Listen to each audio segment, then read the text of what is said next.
Au XXIe siècle, il existe une nécessité sur la connaissance et des valeurs culturelles par la jeunesse.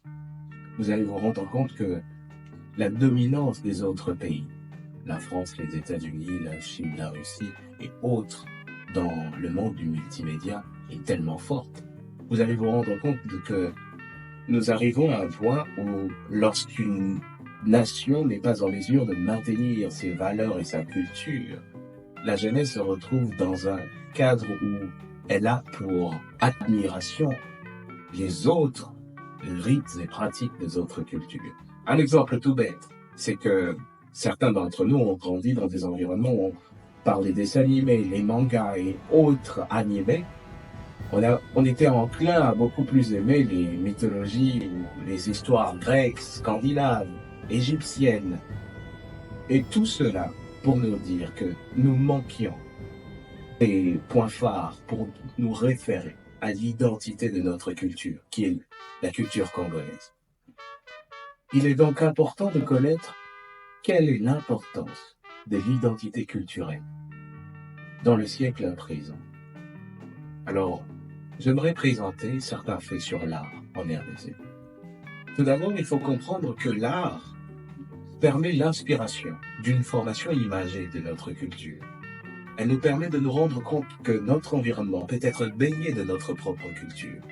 Lorsque nous ne sommes pas en mesure de refléter dans notre environnement notre culture, nous n'avions plus l'amour de la patrie, l'amour du sacrifice. Certes, pour certains d'entre nous, ça semble encore impossible à croire qu'il y ait des héros nationaux. Ce n'est pas possible de pouvoir leur croire. Pourquoi ? C'est inconcevable de penser que aujourd'hui un Congolais va se sacrifier pour son pays. Eh bien, je ne sais pas si je suis capable de le faire, mais probablement parce qu'on ne l'a pas donné comme patient. Nous devrions être en mesure de pouvoir avoir une représentation imagée de notre culture, dans notre environnement, dans les diverses zones des activités que l'on fait. L'art peut intervenir dans diverses zones. Et la vision de l'art aujourd'hui en RDC est un peu nuancée. Vous avez le mot en lingala qu'on dit ekeko, qui est tellement à craindre de nos jours, puisque le mot en question réfère à beaucoup de sujets. Mais pour souligner l'importance de l'art dans notre continent et surtout en RDC, il faudrait comprendre comment est-ce qu'elle inspire diverses jeunes dans divers territoires. Vous avez l'exemple d'un jeune qui est en mesure, un jeune informaticien guinéen qui a conçu le jeu African Heroes, qui s'est inspiré du modèle africain et des mythes africains, qui est Serge Tadé. Vous avez la propagation du style vestimentaire africain dans le modèle exemplaire pour le Nigeria ou autre. Vous avez certains architectes qui créent des bâtiments et des maisons en fonction de l'architecture africaine. Vous avez nos repas traditionnels, quand bien même quand on quitte notre pays et qu'on vient à l'étranger, nos repas nous manquent.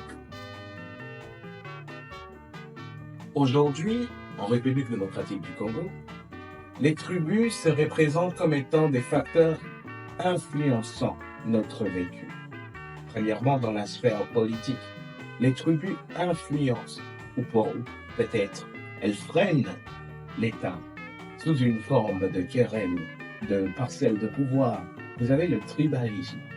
Les tribus qui devraient être une représentation de richesse, d'une diversité, d'une force d'une nation, elle est plutôt enclin à freiner le développement de la nation avec le tribalisme.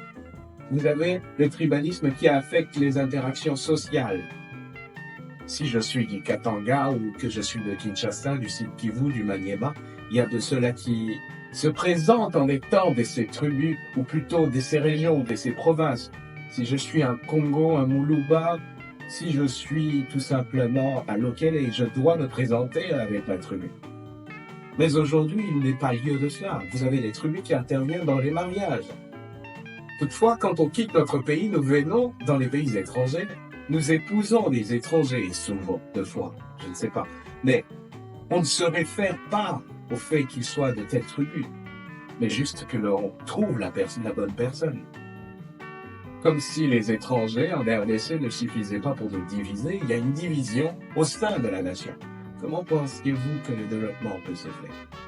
Alors il faudrait récapituler les facteurs clés qui prouvent que le tribalisme a une autre forme, qui est d'une force. Selon les diverses recherches et aussi selon les diverses connaissances connues aujourd'hui, la RDC est représentée sous sa démographie avec un nombre d'habitants de 105 millions d'habitants. Elle devrait donc être comprise comme étant la force d'une nation. On ne représente pas la RDC comme étant une couche de tribus ethniques ou autres. On la représente comme étant une nation ayant des habitants qui devraient se mettre ensemble pour pouvoir travailler et exploiter leurs richesses. Les tribus devaient être une diversité qui nous partage leur héritage et donc avoir une certaine identité de là où nous venons. Et il y a une réalité très importante sur nous les jeunes.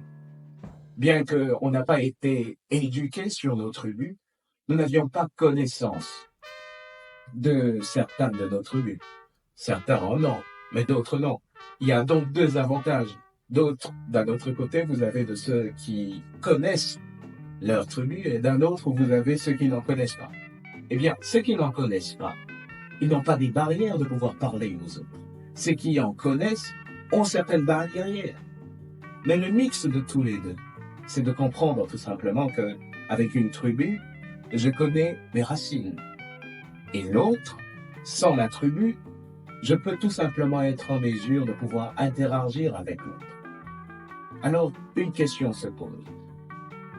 C'est sur les langues. Une langue peut-elle influencer le développement de la RDC? Eh bien, concernant les langues, nous avions trois sujets. Elle est simple. Mais il faudrait d'abord comprendre la notion de langue en RDC. Et ça, c'est un secret pour personne non plus. Puisque la RDC est le premier pays francophone avant la France. On en est heureux, mais à quel prix? Juste à cause de la démographie, ou on l'a voulu? Le deuxième est que la RDC a pour langue officielle le français. Et surtout, les 4 langues qui sont dites nationales en RDC. Le Lingala, le Swahili, le Kikongo et le Tiluba. Il a donc une question très importante. C'est quoi le problème au niveau de langue dans notre pays? Alors, les problèmes au niveau de langue dans notre pays est à 3 niveaux. Le premier, c'est au niveau social. Eh bien, ça, c'est vraiment très intéressant. Vous avez certains clichés qui est Batouya français. Et ce cliché veut dire tout simplement ceux qui se croient plus intelligents que d'autres. Je me retrouve moi-même ciblé. Pas parce que je me crois, mais plutôt parce que je parle la langue. Vous avez un dernier, un plus grand cliché. Pour celle de ma génération, 2000, l'interdiction, probablement par nos familles, nos parents, nos cousins, nos frères, de parler nos langues vernaculaires. Le lingala, par exemple, qui est jugé comme étant une langue probablement inférieure. Pourtant, elle permet l'identité culturelle et l'amour de la patrie. Le deuxième point, sur le problème au niveau de langue et au niveau de l'éducation. Il est connu que 51% de la population congolaise est alphabète, pour dire que 49% ne l'est pas. Le deuxième point, c'est que certains pensent même que ce n'est pas possible de pouvoir développer une langue qui nous est propre. Mais laissez-moi vous dire que c'est faux, puisque aujourd'hui, nous quittons nos pays. Africains comme Congolais, nous quittons nos pays pour aller dans les pays étrangers. La Russie, la Chine, le Japon, et nous apprenons leur langue. Alors, l'anglais ou le mandarin, les japonais, nous apprenons leur langue. Pourquoi pas ne pas faire pareil?